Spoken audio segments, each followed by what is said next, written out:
ನಮಸ್ಕಾರ ಗೆಳೆಯರಿ, stock market Kannada ಚಾನಲ್ಗೆ ಸ್ವಾಗತ ಸುಸ್ವಾಗತ. ಗೆಳೆಯರಿ, ವಿಡಿಯೋದಲ್ಲಿ ಸ್ಟಾಕ್ ಮಾರ್ಕೆಟ್ ಹಾಗೂ ಇನ್ವೆಸ್ಟರ್ಸ್ ತುಂಬಾನೇ ಕಾಯ್ತಿದ್ದಂತಹ ಒಂದು ಔಟ್ಕಮ್ ನ ಬಗ್ಗೆ ಕವರ್ ಮಾಡ್ತಾ ಇದ್ದೀನಿ.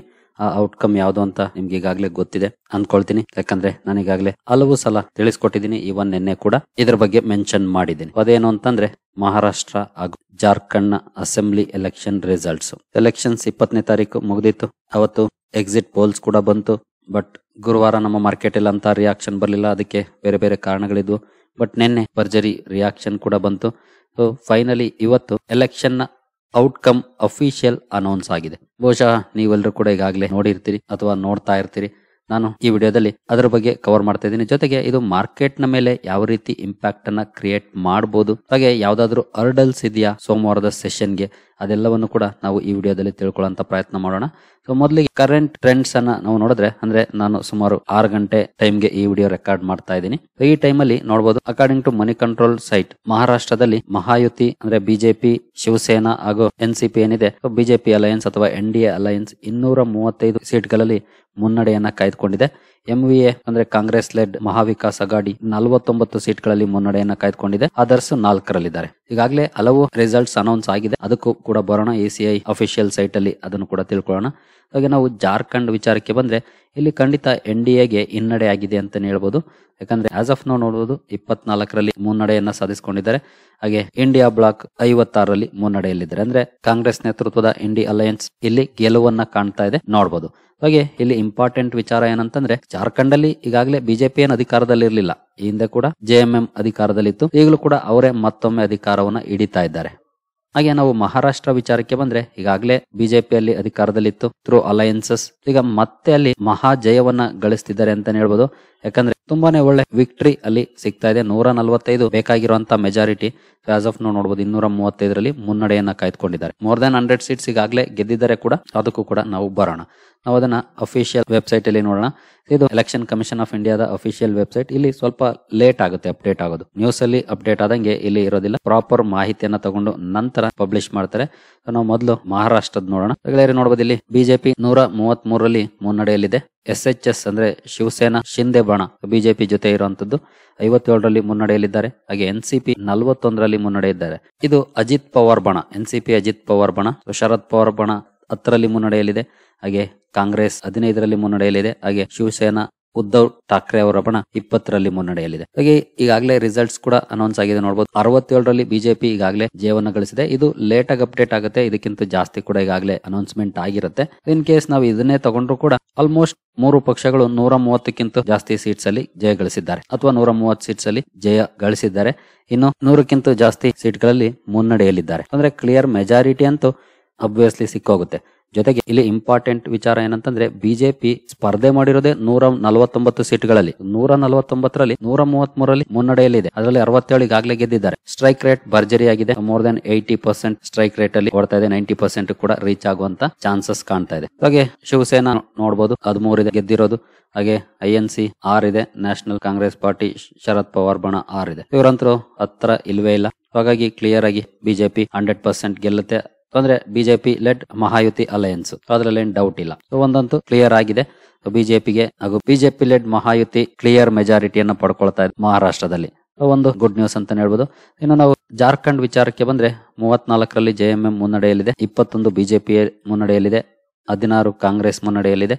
RJD 4ರಲ್ಲಿದೆ. ಇನ್ನು ರಿಸಲ್ಟ್ಸ್ ಅನ್ನ ನೋಡಿದ್ರೆ, ಈಗಾಗಲೇ JMM ನ 20 ಜನ ಗೆದ್ದಿದ್ದಾರೆ, MLAs ಆಗಿದ್ದಾರೆ. ಬಿಜೆಪಿಯ 12 ಮೆಂಬರ್ಸ್ ಗೆದ್ದಿದ್ದಾರೆ, 9ರಲ್ಲಿ ಲೀಡಿಂಗ್ ಇದೆ. ಕಾಂಗ್ರೆಸ್ 10 ಮೆಂಬರ್ಸ್ ಗೆದ್ದಿದ್ದಾರೆ, 6ರಲ್ಲಿ ಲೀಡಿಂಗ್ ಇದೆ. ಓವರಾಲ್ ಕಾಂಗ್ರೆಸ್ JMM ನ ಜೊತೆ ಒಪ್ಪಂದವನ್ನ ಮಾಡ್ಕೊಂಡಿದೆ ಈಗಾಗಲೇ. ಹಾಗಾಗಿ ಕ್ಲಿಯರ್ ಮೆಜಾರಿಟಿ ಇವ್ರಿಗೂ ಕೂಡ ಇಲ್ಲಿ ಸಿಗ್ತಾ ಇದೆ. ಬಟ್ ಇಲ್ಲಿ ಬಿಜೆಪಿಗೆ ಖಂಡಿತ ಗೆದ್ದಿದ್ರೆ ಪಾಸಿಟಿವ್ ಆಗ್ತಾ ಇತ್ತು, ಪ್ಲಸ್ ಪಾಯಿಂಟ್ ಆಗ್ತಾ ಇತ್ತು. ಯಾಕಂದ್ರೆ ಮತ್ತೊಂದು ರಾಜ್ಯ ಬಿಜೆಪಿಗೆ ಸಿಗ್ತಾ ಇತ್ತು. ಬಟ್ ಹಂಗಾಗಿಲ್ಲ. ಬಿಜೆಪಿ ಇಲ್ಲಿ ಸೋಲನ ಕಾಣ್ಬೇಕಾಗಿದೆ.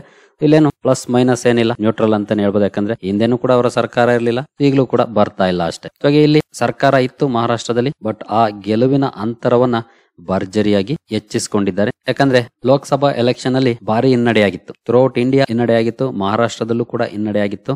ಅದರಿಂದ ಸ್ಟ್ರಾಂಗ್ ಬೌನ್ಸ್ ಬ್ಯಾಕ್ ಅನ್ನ ಬಿಜೆಪಿ ಲೆಡ್ ಮಹಾಯುತಿ ಮಾಡಿದೆ ಅಂತಾನೆ ಹೇಳ್ಬೋದು. ಹಾಗಾಗಿ ತುಂಬಾನೇ ಇಂಪಾರ್ಟೆಂಟ್ ಆಗುತ್ತೆ ಈ ರಿಸಲ್ಟ್ಸ್. ಇನ್ನು ಉಳಿದಂತೆ ನಾವು ಬೇರೆ ರಾಜ್ಯಗಳಲ್ಲೂ ಕೂಡ ಚುನಾವಣೆ ಇತ್ತು. ಇವನ್ UP ನಲ್ಲಿ ಕೆಲವೊಂದು ಸೀಟ್ಸ್ ಗಿತ್ತು, ಕರ್ನಾಟಕದಲ್ಲಿ ಇತ್ತು. ಕರ್ನಾಟಕದಲ್ಲಂತೂ 3ಕ್ಕೆ 3 ಕಾಂಗ್ರೆಸ್ ಗೆದ್ಕೊಂಡಿದೆ. ಬಟ್ UP ನಲ್ಲಿ 9ರಲ್ಲಿ 7 ಬಿಜೆಪಿ ಗೆದ್ದಿದೆ, 2 SP ಗೆದ್ದಿದೆ. ಅಸೆಂಬ್ಲಿ ಬೈಪೋಲ್ಸ್, ಹಾಗೆ 2 ಸೀಟ್ಸ್ MP ಎಲೆಕ್ಷನ್ ಕೂಡ ಇತ್ತು. ಒಂದು ಕೇರಳದ ವಯನಾಡು, ಎರಡನೇದು ಮಹಾರಾಷ್ಟ್ರದ ನಾಂದೇಡ್. ಸೊ ಎರಡಕ್ಕೂ MP ಎಲೆಕ್ಷನ್ ಇತ್ತು. ಹಾಗೆ ಇಲ್ಲೂ ಕೂಡ ಆಕ್ಚುಲಿ ಬಿಜೆಪಿಗೆ ಪ್ಲಸ್ ಆಗಿದೆ. ಯಾಕೆಂತಂದ್ರೆ ನೀವಿಲ್ಲಿ ಏನ್ ನೋಡ್ತಾ ಇದೀರಿ, ನಾಂದೇಡ್ ಲೀಡಿಂಗ್ ಅಂತ ಬರ್ತಾ ಇದೆ. ಡಾಕ್ಟರ್ ಸಂತೋಖ್ ಮರೋತ್ರಾವ್ ಅಂಬಾರ್ದೆ ಅಂತ ಬಿಜೆಪಿ ಕ್ಯಾಂಡಿಡೇಟ್. ಇಲ್ಲಿ ಅಪ್ಡೇಟ್ ಆಗಿಲ್ಲ ಇನ್ನು, ಬಟ್ ಇವ್ರಿಗಾಗ್ಲೇ ಗೆದ್ದಿದ್ದಾರೆ, ಅನೌನ್ಸ್ ಆಗಿದೆ. ಇನ್ನು ವಯನಾಡಲ್ಲಂತೂ ಪ್ರಿಯಾಂಕಾ ವಾದ್ರಾ ಅವರು ಗೆದ್ದಿದ್ದಾರೆ. ಹಾಗೆ ಈ ಪ್ಲೇಸ್ ಯಾಕೆ ಇಂಪಾರ್ಟೆಂಟ್ ಆಗುತ್ತೆ ಅಂದ್ರೆ, ಮೇನಲ್ಲಿ ನಡೆದಂತ ಚುನಾವಣೆಯಲ್ಲಿ ಗೆದ್ದಿದ್ದು ಕಾಂಗ್ರೆಸ್, ಆದ್ರೆ ಈಗ ಬಿಜೆಪಿ ಅದನ್ನ ತನ್ನ ತೆಕ್ಕೆಗೆ ತಗೊಂಡಿದೆ. ಯಾಕೆಂದ್ರೆ ಇಲ್ಲಿ ಗೆದ್ದಂತ ಅಭ್ಯರ್ಥಿ ಆಗಸ್ಟ್ ಅಲ್ಲಿ ತೀರ್ಕೊಂಡಿದ್ರಿಂದ ಅಲ್ಲಿ ಉಪಚುನಾವಣೆ ಆಗಿತ್ತು. ಈಗ ಅಲ್ಲಿ ಬಿಜೆಪಿ ತನ್ನ ಅಭ್ಯರ್ಥಿಯನ್ನ ಗೆಲ್ಲಿಸಿಕೊಂಡಿದೆ. ಹಾಗಾಗಿ 240 ಸೀಟ್ಸ್ ಏನಿತ್ತು ಬಿಜೆಪಿ ಸಂಖ್ಯೆ, ಅದು 241ಕ್ಕೆ ಅಪ್ ಆಗುತ್ತೆ. ಹಾಗೆ ಕಾಂಗ್ರೆಸ್ 99 ಏನಿತ್ತು ಅದರಲ್ಲಿ ಏನ್ ಚೇಂಜ್ ಆಗಲ್ಲ, ಇನ್ನೂ ಡೌನ್ ಆಗುತ್ತೆ. ಯಾಕಂದ್ರೆ ಈ ಒಂದು ಸೀಟ್ ಮೈನಸ್ ಆಗುತ್ತೆ. ಯಾಕಂದ್ರೆ ರಾಹುಲ್ ಗಾಂಧಿ ಅವರು 2 ಕಡೆ ಗೆದ್ದಿದ್ರು. 2 ಕಡೆ ಗೆದ್ದಿದ್ರಿಂದ 2 ಸೇರಿ 99 ಸೀಟ್ ಇತ್ತು. ಈಗ ಅವ್ರದೇ ಪಕ್ಷದ ಪ್ರಿಯಾಂಕಾ ವಾದ್ರಾ ಅವರು ಗೆದ್ದಿದ್ದಾರೆ, ಅಲ್ಲೇನ್ ಚೇಂಜ್ ಆಗಲ್ಲ. ಬಟ್ ಇಲ್ಲಿನ 1 ಸೀಟ್ ಮೈನಸ್ ಆಯ್ತು, 98 ಆಗುತ್ತೆ ಅವ್ರದ್ದು. ಹಾಗೆ ನೋಡಿದ್ರೆ MP ಎಲೆಕ್ಷನ್ ಅಲ್ಲಿ, ಈಗ ಬೈ ಎಲೆಕ್ಷನ್ ಅಲ್ಲಿ 1 ಸೀಟ್ ಅನ್ನ ಹೆಚ್ಚಿಗೆ ಮಾಡ್ಕೊಂಡಿದೆ ಅಂತಾನೆ ಹೇಳ್ಬೋದು ಬಿಜೆಪಿ. ಇಲ್ಲಿ ಲೀಡಿಂಗ್ ಅಂತ ಬರ್ತಾ ಇದೆ, ಬಟ್ ಈಗಾಗಲೇ ರಿಸಲ್ಟ್ ಅನೌನ್ಸ್ ಆಗಿದೆ, ಇಲ್ಲಿ ಅಪ್ಡೇಟ್ ಆಗಿಲ್ಲ ಅಷ್ಟೇ. ಓವರ್ ಆಲ್ ಬಿಜೆಪಿ ಗಳಿಸ್ಕೊಂಡಿದ್ದು ಇಲ್ಲಿ ಹೆಚ್ಚಾಗಿ ಕಾಣ್ತಾ ಇದೆ ಆಸ್ ಆಫ್ ನೌ ನೋಡಿದ್ರೆ. ಇನ್ನು ಫೈನಲ್ ನಂಬರ್ಸ್ ನಮ್ಗೆ ಬಹುಶಃ ಓವರ್ ನೈಟ್ ಅಥವಾ ನಾಳೆ ಗೊತ್ತಾಗುತ್ತೆ, ಎಲ್ಲೆಲ್ಲಿ ಎಷ್ಟೆಷ್ಟು ಕನ್ಫರ್ಮ್ ನಂಬರ್ಸ್ ಅಂತ. ಬಟ್ ಮಹಾರಾಷ್ಟ್ರದಲ್ಲಂತೂ ಕ್ಲಿಯರ್ ಮೆಜಾರಿಟಿಗೆ ಬೇಕಾದಂತ ಸೀಟ್ಸ್ ಅನ್ನ ಈಗಾಗಲೇ ಪಡ್ಕೊಂಡಿದೆ ಅಂತಾನೆ ಹೇಳ್ಬೋದು ಮಹಾಯುತಿ ಅಲಯನ್ಸ್. ನೆಕ್ಸ್ಟ್ ವಿಚಾರಕ್ಕೆ ಬರೋಣ, ನಾವು ನಮ್ಮ ಮಾರ್ಕೆಟ್ ನ ವಿಚಾರಕ್ಕೆ. ನಾವೀಗಾಗಲೇ ನಿನ್ನೆಯ ಪರ್ಫಾರ್ಮೆನ್ಸ್ ಅನ್ನ ನೋಡಿದ್ವಿ. ನಿನ್ನೆ ಇದೇ ಓಪ್ಸ್ ಮೇಲೆ ನಮ್ಮ ಮಾರ್ಕೆಟ್ ಅಲ್ಲಿ ಎಸ್ಪೆಷಲಿ ನಿಫ್ಟಿಯಲ್ಲಿ ಮೋರ್ ದ್ಯಾನ್ 2% ಅಥವಾ 2.39% ರ್ಯಾಲಿ ನೋಡ್ಲಿಕ್ಕೆ ಸಿಕ್ಕಿತ್ತು.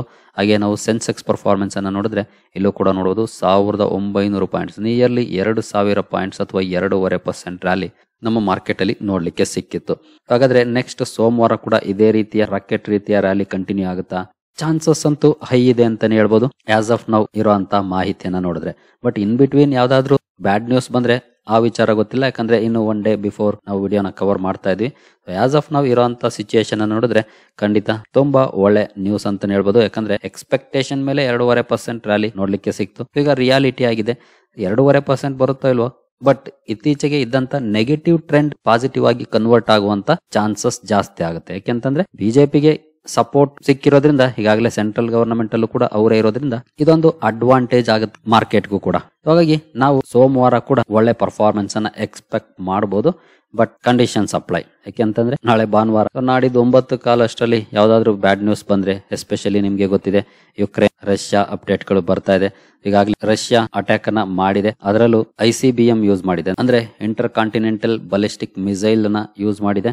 ಇದನ್ನ ಯೂಸ್ ಮಾಡಿ ಸ್ಟ್ರಾಂಗ್ ವಾರ್ನಿಂಗ್ ಕೂಡ ಕೊಟ್ಟಿದೆ ವೆಸ್ಟ್ ಗೆ. ಸೊ ಇಲ್ಲಿ ಯಾವ ರೀತಿ ಅಪ್ಡೇಟ್ಸ್ ಬರ್ತವೆ ಅದು ಕೂಡ ಇಂಪ್ಯಾಕ್ಟ್ ಮಾಡುವಂತ ಚಾನ್ಸಸ್ ಇದ್ದೇ ಇರುತ್ತೆ.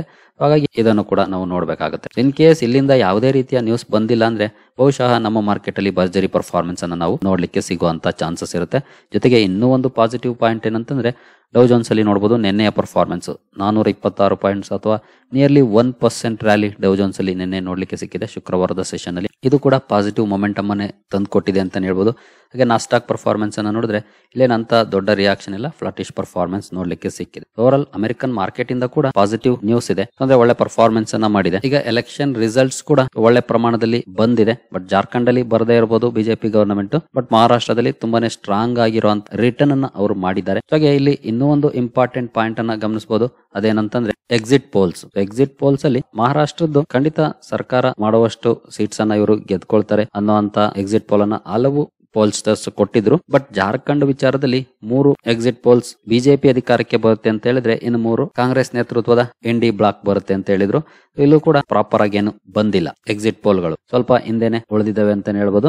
ಪ್ರಾಪರ್ ಲೆಕ್ಕಾಚಾರ ಮಾಡೋದ್ರಲ್ಲಿ ಎಡವಿದ್ದಾವೆ ಈ ಸಲ ಕೂಡ ಅಂತ ಹೇಳ್ಬೋದು. ಯಾಕಂದ್ರೆ ಮಹಾರಾಷ್ಟ್ರದಲ್ಲೂ ಕೂಡ ಈ ರೀತಿಯ ವಿಕ್ಟರಿಯನ್ನ ಎಕ್ಸ್ಪೆಕ್ಟ್ ಮಾಡಿರ್ಲಿಲ್ಲ. ಬಟ್ ಸ್ಟಿಲ್ ಮೆಜಾರಿಟಿ ಸರ್ವೇಸ್ ಮಹಾರಾಷ್ಟ್ರದಲ್ಲಿ ಮಹಾಯುತಿ ರಿಎಲೆಕ್ಟ್ ಆಗುತ್ತೆ ಅನ್ನುವಂಥದ್ದನ್ನೇ ಕೊಟ್ಟಿದ್ವು. ಅದೇ ರೀತಿ ಆಗಿದೆ ಅಂತ ಹೇಳ್ಬೋದು. ಖಂಡಿತ ನಾವು ಸೋಮವಾರ ಒಳ್ಳೆ ಪರ್ಫಾರ್ಮೆನ್ಸ್ ಅನ್ನ ಎಕ್ಸ್ಪೆಕ್ಟ್ ಮಾಡಬಹುದು, ಯಾವುದೇ ರೀತಿಯ ಬ್ಯಾಡ್ ನ್ಯೂಸ್ ಬರದೇ ಇದೆ. ನೋಡೋಣ ಭರ್ಜರಿ ರ್ಯಾಲಿ ಹೇಗೆ ಶುಕ್ರವಾರ ಕಂಡುಬಂತು, ಅದೇ ರೀತಿ ಪರ್ಫಾರ್ಮೆನ್ಸ್ ಕಂಟಿನ್ಯೂ ಆಗ್ಲಿ ಅಂತಾನೆ ಬಯಸೋಣ. ಜೊತೆಗೆ especially small cap mid cap ಸ್ವಲ್ಪ ಹಿಂದೆ ಉಳಿದಿದ್ವು ನಿನ್ನೆ, ಅವುಗಳು ಕೂಡ ಒಳ್ಳೆ ಪರ್ಫಾರ್ಮೆನ್ಸ್ ಅನ್ನ ಕೊಡ್ಲಿ ಅಂತಾನೆ ಬಯಸೋಣ. ಹಾಗೆ ಈ ರೀತಿಯ ಸಂದರ್ಭದಲ್ಲಿ ಯಾಕೆ ಮಾರ್ಕೆಟ್ ಪಾಸಿಟಿವ್ ಆಗಿ ರಿಯಾಕ್ಟ್ ಮಾಡುತ್ತೆ ಅಂತಂದ್ರೆ, ಪಾಲಿಸಿ ಕಂಟಿನ್ಯೂಯೇಷನ್. ನೀವಿಲ್ಲಿ ನೋಡಬಹುದು, D Street experts hail BJP's alliance emphatic Maharashtra victory see policy continuity in state. As usual ಅಲ್ಲಿನ ಪಾಲಿಸೀಸ್ ಕಂಟಿನ್ಯೂ ಆಗುವಂತ ಸಿಚುಯೇಷನ್ ಇರುತ್ತೆ. ಹಾಗಾಗಿ ಅದನ್ನ ಮಾರ್ಕೆಟ್ ಪಾಸಿಟಿವ್ ಆಗಿ ತಗೊಳ್ಳುವಂತ ಚಾನ್ಸಸ್ ಇರುತ್ತೆ. ಜೊತೆಗೆ the stability in Maharashtra could trigger A rally in the stock market, boosting investor confidence, especially in infrastructure, urban development, and manufacturing sectors, which are aligned with BJP policies, said Palka Arora Chopra, director of Master Capital Service. So, ಅಲ್ಲಿ ಸರ್ಕಾರ ಈಗಾಗಲೇ infrastructure ಆಗ್ಬೋದು, urban development ಆಗ್ಬೋದು, manufacturing ಸೆಕ್ಟರ್ಸ್ಗೆ ಏನು policies ಅನ್ನ ಮಾಡಿತ್ತು ಅದಕ್ಕೆ ಜನ ಕೂಡ ಒಪ್ಕೊಂಡಿದ್ದಾರೆ ಅನ್ನೋ ರೀತಿಯಲ್ಲಿ ಆಗುತ್ತೆ ರಿಸಲ್ಟ್ಸ್ ಈ ರೀತಿ ಬಂದಾಗ. ಹಾಗಾಗಿ ಆ ಸೆಗ್ಮೆಂಟ್ ಕೂಡ ಒಳ್ಳೆ ಪರ್ಫಾರ್ಮೆನ್ಸ್ ಅನ್ನ ಕೊಡುವಂತ ಚಾನ್ಸಸ್ ಇರುತ್ತೆ. ಜೊತೆಗೆ ಇದನ್ನ ಮಾರ್ಕೆಟ್ ಕೂಡ ಪಾಸಿಟಿವ್ ಆಗಿ ತಗೊಳ್ಳುವಂತ ಚಾನ್ಸಸ್ ಇರುತ್ತೆ. ನೋಡೋಣ, ಹೋಪ್ ಇಟ್ಕೊಳ್ಳೋಣ ಒಳ್ಳೆ ಪರ್ಫಾರ್ಮೆನ್ಸ್ ಬರುತ್ತೆ ಅಂತ. ಯಾಕಂದ್ರೆ ಎಸ್ಪೆಷಲಿ ನಾವೀಗ ನೆಗೆಟಿವ್ ಟ್ರೆಂಡ್ ಅಲ್ಲಿ ಇದೀವಿ, ಅಟ್ಲೀಸ್ಟ್ ಪಾಸಿಟಿವ್ ಟ್ರೆಂಡ್ಗೆ ಕನ್ವರ್ಟ್ ಆಗಲಿ ಅಂತ ಬಯಸೋಣ. ಜೊತೆಗೆ ಈಗಾಗಲೇ ಒಳ್ಳೊಳ್ಳೆ ಶೇರ್ಗಳು ಒಳ್ಳೆ ವ್ಯಾಲ್ಯೂಯೇಷನ್ ಅಲ್ಲೂ ಕೂಡ ಸಿಗ್ತಾ ಇದೆ. ವ್ಯಾಲ್ಯೂ ಬೈ ಕೂಡ ಆಗಬಹುದು. ಆ ನಿಟ್ಟಿನಲ್ಲಿ ನಾವು ಕೂಡ ಒಳ್ಳೊಳ್ಳೆ ಸ್ಟಾಕ್ ಗಳ ಕಡೆ ಕಾನ್ಸಂಟ್ರೇಟ್ ಮಾಡೋಣ. ಸರಿ ಗೆಳೆಯರಿ, ಈ ವಿಡಿಯೋ ನಿಮಗೆ ಇಷ್ಟ ಆಗಿದೆ ಅಂದ್ಕೊಳ್ತೀನಿ. ಮುಂದಿನ ವಿಡಿಯೋದಲ್ಲಿ ಸಿಗೋಣ. ಅಲ್ಲಿವರೆಗೂ ಜೈ ಹಿಂದ್, ಜೈ ಕರ್ನಾಟಕ.